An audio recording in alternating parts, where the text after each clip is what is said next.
Good evening, folks. Wally here. Today we're going to be watching episode number 9 of Dandadan. Last time we left off, we had a very surprising revelation with Ira becoming Silky, Acro Silky, Ira Silky. That was a really cool twist. So she's very much similar to Okarun in that respect, since her soul pretty much got, her aura kind of got augmented by Acro Silky. So I guess that's why that makes sense. And then we had a very uncomfortable misunderstanding, which I was not really happy with. I'm not really happy with the Momo and Okaron misunderstanding that happened, because I feel like I don't need the drama.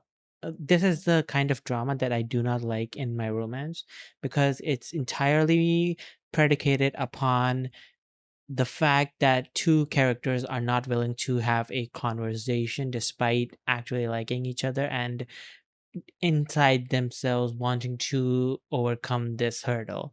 But because of pride or whatever, the characters are forced by the writing to not deal with the problem, which could be solved with one conversation. And I think that is not good writing when it comes to romance. So that's why I'm not really happy with that particular plot point. But I hope that this episode kind of brings it together and completes it at least. So yeah, let's begin. Let's without further ado. One, two, three, let's go. Yep, acrobatic Silky's back. Takakura-sama?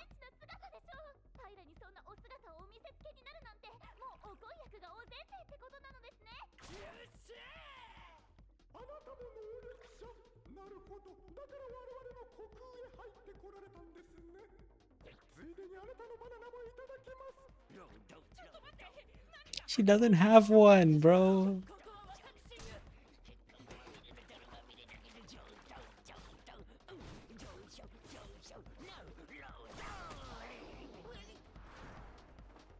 Oh, this angle. I love the angles that they go.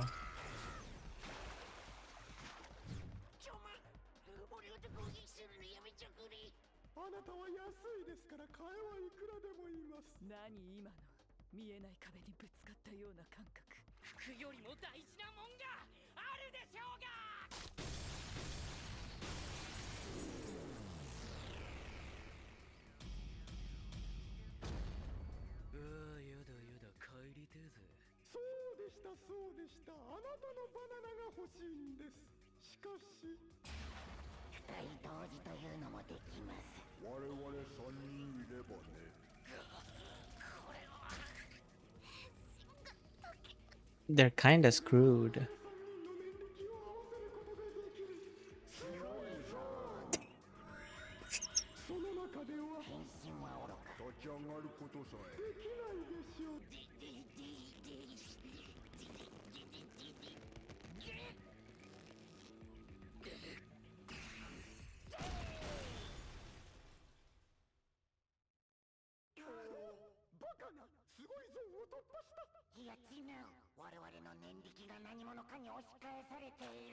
My goat?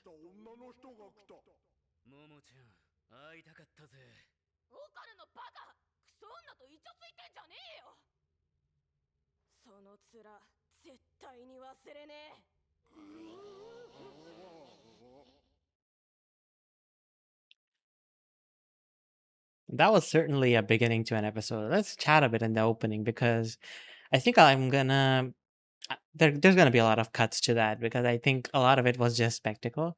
But I do really enjoy that Ira has gotten these powers now. It makes me look forward to seeing her, and her character has been like toned around down and around the edges a lot now. So I don't really dislike her that much, but I really hope that she doesn't really get that hard between the relationship. Like, I get that she's supposed to be kind of the rival, but I don't really see her that way.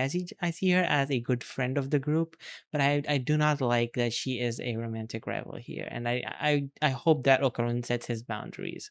I genuinely think that she's very misguided in her attraction to him, and it just rubs me the wrong way. Besides that, really cool powers. I don't know why the author keeps bringing these guys back and what the obsession is with the banana organs. I have to hope that it's supposed to be some kind of allusion or metaphor for maturing and growing up or something like that, because otherwise it feels like it's just there to be weird. It's very Fujimoto in that regard, in how surreal it is.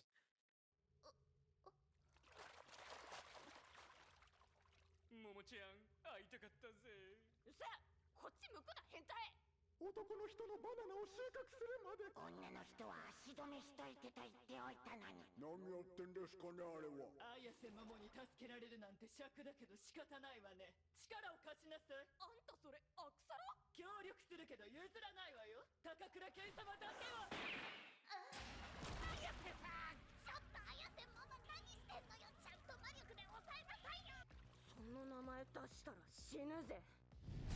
強い。我々の念力が押し返される。イゴワーカー、あの女の人を狙いなさい。そうはさせないわ。私をほっとかせないんだから。なえるぜ。あの念力みたいのがなければこっちの番ですわ。大軍アパカッ。攻撃が見えない。あいつやばいじゃん。よけた。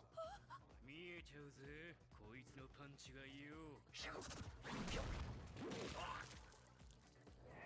私にはおパワーが足りないってそう言ったわね。なら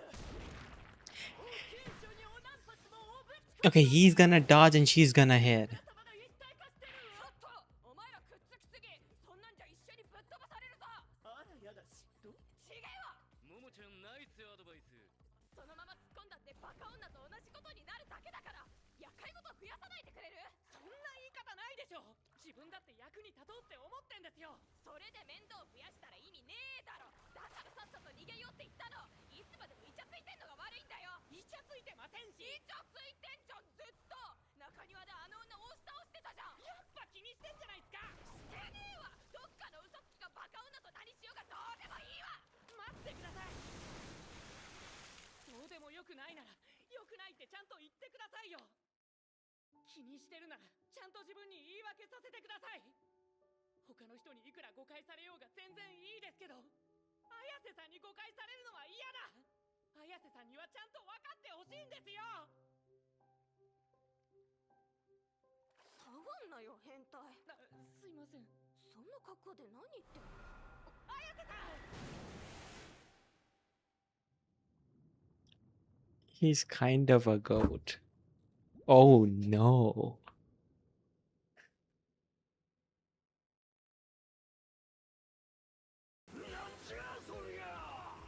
お金を強く握って前に押し出す。息のいい魚を捕まえるように超能力で動かしてそれに乗る。俺ちゃんの攻撃からは逃げられないぜ。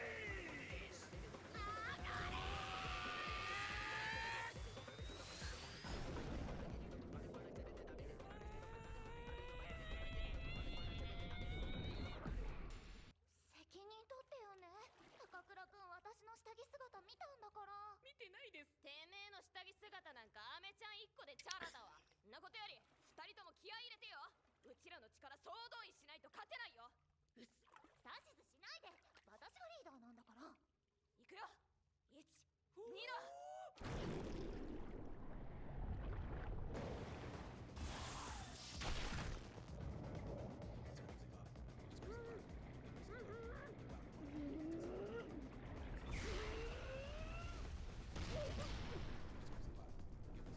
今あなたこうしくするしかないと思いましたね。我々はこう見えてインフォというのですよ。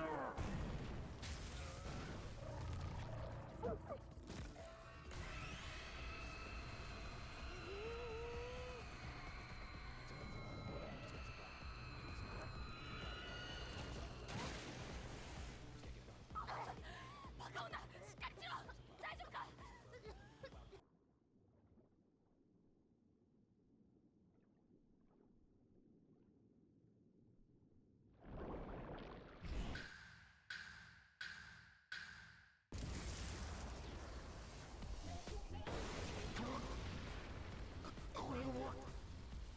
合体するべきじゃなかったな、シャコ星人とはよ。シャコのパンチ力は水中では史上最強だけど、地上では本気のパンチは絶対に打てない。あいつもね。もし本気で打ってたら今のてめえみてえに自分のパンチの衝撃で破裂してたはずだぜ。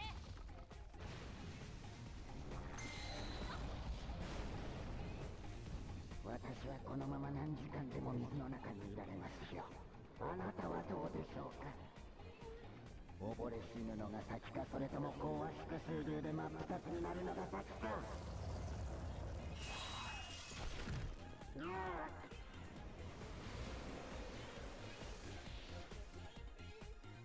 自分は泳げねえがよ。走れる道があればよ。本気出せるぜ。ちょっと待ちなさい。 Momo, my goat. And he's gonna grab her on the way out.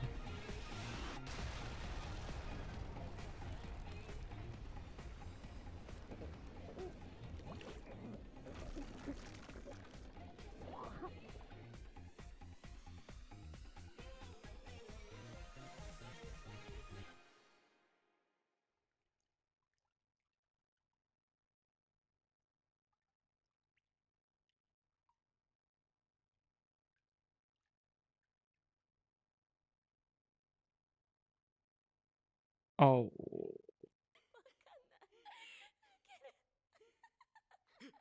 何してんの？こいつら全裸で抱き合ってるぞ。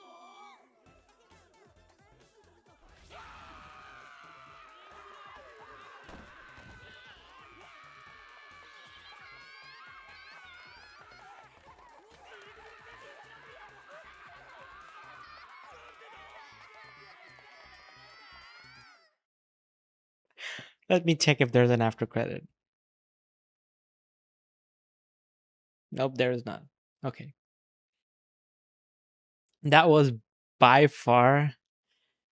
I didn't have much to say in that episode because there wasn't much to say. It was really just action packed and just stuff happening, fight happening again and again. I will take a moment to have a short discussion about finally them resolving that conflict and him just telling her that I won't tolerate these misunderstandings. I don't care what anyone else assumes and thinks about me, but if you have a misunderstanding, we need to talk this out. It rings. This show, I honestly feel like whoever wrote this, the mangaka, they took very, very clear inspiration from Monogatari, both in the presentation of the show and its embracing of its more out there aspects, but also this same conversation I have seen happen with Araragi and Senjo Gahara in Bakemonogatari episode 5. The idea that if there's anything that's between us, if there's anything that I can't see but you can, or vice versa, we talk about it. If there's anything there, we are honest with each other and we clear up that misunderstanding. And that's what that was. That's what he was saying. I don't care what anybody else assumes are appropriate based on what they see me do, but I can't have assuming things and not understanding the truth of the matter. And that is, in my opinion, the honest heart of every relationship is truth and trust. And what happened in the last episode was that the trust between them was broken for a minute. Superficially, sure, like they weren't just completely split, but there was a crack in the trust there. And that conversation that he had with her there was a moment of sincerity that he needed to assert to her, because what she was doing was she was continuing to operate under that misunderstanding and not willing to listen to anything else. And he had to put his foot down, and he rarely does this, but for the sake of this relationship that he has formed with Momo, he had to put his foot down and assert that this is a boundary between us, is that we don't lie to each other.